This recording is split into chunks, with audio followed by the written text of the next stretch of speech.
Hello and welcome to question 5 here in our tricky A-level maths exam question series. Now, for today's video then, we're doing something a little bit different actually.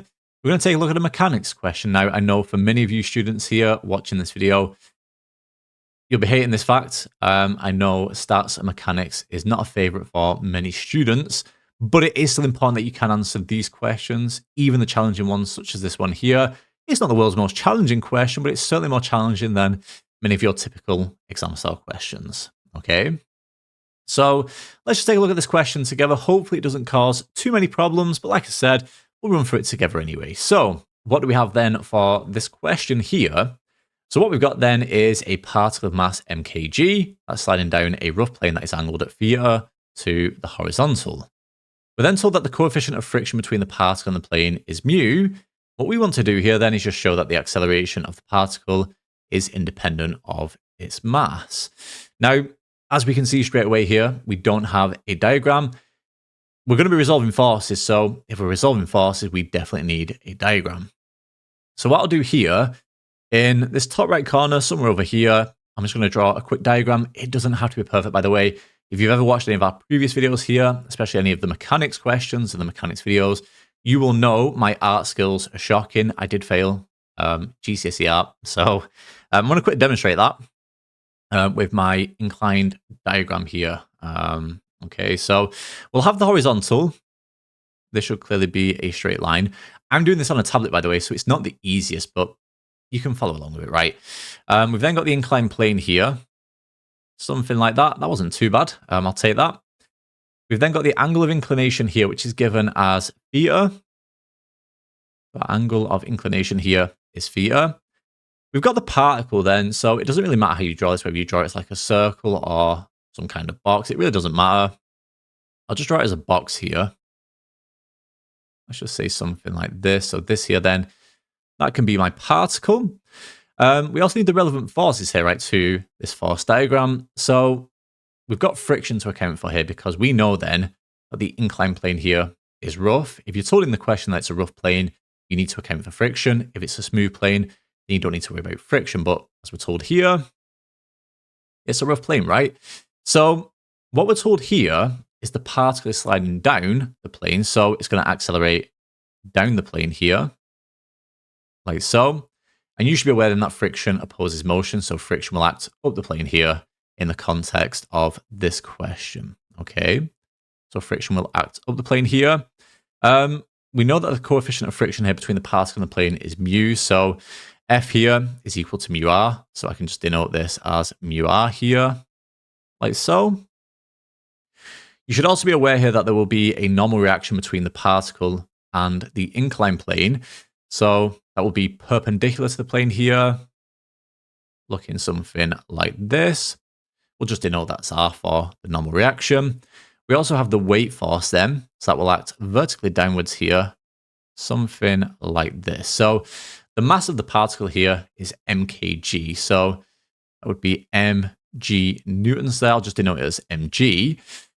And for this force here, don't forget that we also need to split that into components here. So we'll get something that looks like this. It should look a little bit neater. Like I said, my art skills are shocking. But this is a right angle triangle. This component acts vertically downwards like that, perpendicular to the plane, of course. And then this component here acts down the plane, parallel to the plane. Okay. But this component here, let's not forget this angle as well. So this angle here is the same as this angle here. So this will also be theta. I appreciate, by the way, that my diagram is a little bit cramped and a little bit small, but hopefully you can just about follow along with it. So this component here that acts downwards perpendicular to the plane, that would be mg cos theta. That's mg cos theta. And then for this component here, that's acting down the plane, parallel to the plane, of course. And this would be mg sine theta. Okay. And I think at this point here, we do have all of the relevant forces. If I've missed any, I'm sure we'll figure that out as we go through the question. Okay, so that's the diagram. Now I can see already I've spent nearly 5 minutes just constructing the diagram, which is a little bit slow, but I am trying to explain the diagram as I go. But it is really, really important that you do a diagram for questions such as this one, right? Trying to resolve forces without a diagram is asking trouble. So please don't do it. Just do a diagram. Don't be lazy. Right, so where do we go next, or what do we do next here? Well, let's just resolve here. So to begin with, let's just resolve perpendicular to the plane, okay? So let's just resolve perpendicular to the plane, and we'll take up here as positive. So we have no acceleration here perpendicular to the plane, right? We do have acceleration parallel to the plane, but perpendicular to the plane, we don't need to worry about anything. So in that case then, all I get here is forces acting up perpendicular to the plane are equal to forces acting down, again, of course, perpendicular to the plane. So in that case then, all we get here is R is equal to mg cos theta, right? Hopefully nice and straightforward. Perfect. So for the next step here, let's just resolve parallel to the plane now. So I'm going to resolve parallel to the plane here, and we'll take down the plane as positive then. So what forces do we have acting down the plane here? So we just have this component, right? mg sine theta. I've got mg sine theta. Now, as I just mentioned, right, we do have acceleration here in the parallel sense. So the particle accelerates down the plane here. So in that case, then, we do need to account for Newton's second law here, F equals ma. So we've got mg sine theta. What forces do we have acting up the plane? Well, that would just be friction, right? Mu r. So I've got mg sine theta minus mu r.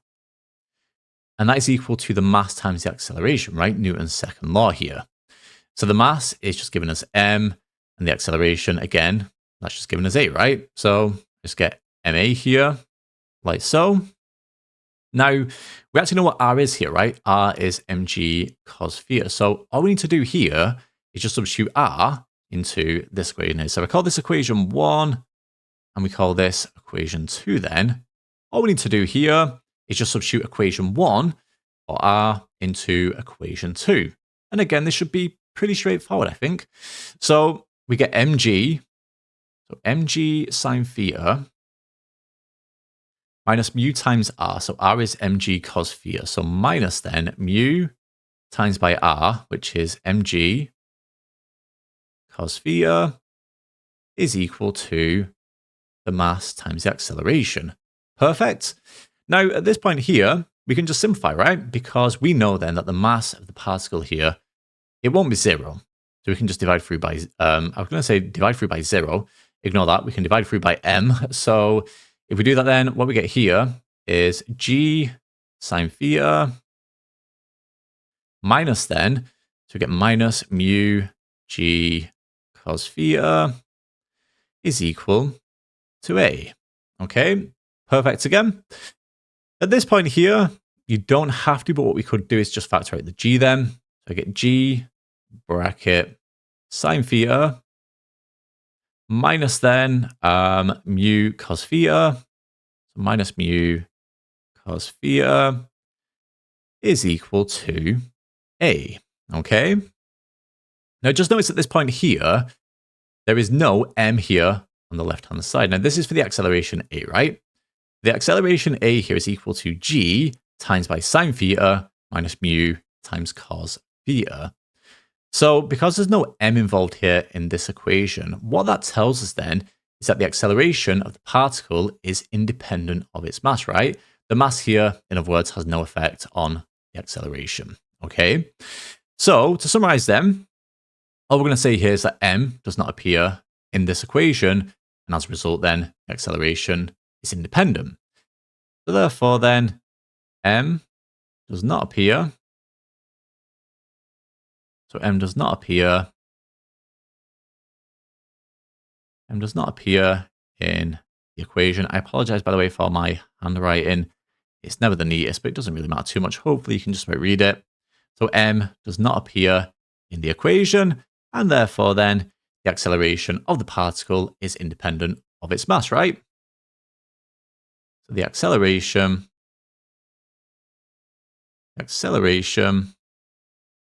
of the particle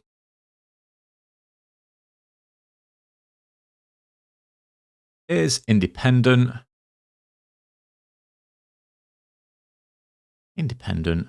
of its mass. Okay, and there we have it then.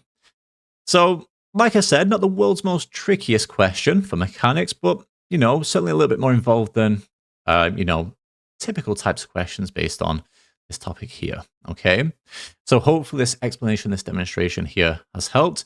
If there's anything that you're not too sure about or anything that you're unsure about here, as always, please just leave a comment. I will try my best to help and explain anything that I might not have necessarily explained the best in the video and the demonstration here. But I do think for the most part, that should hopefully make sense. So there we have it. That gives the solution here to question 5.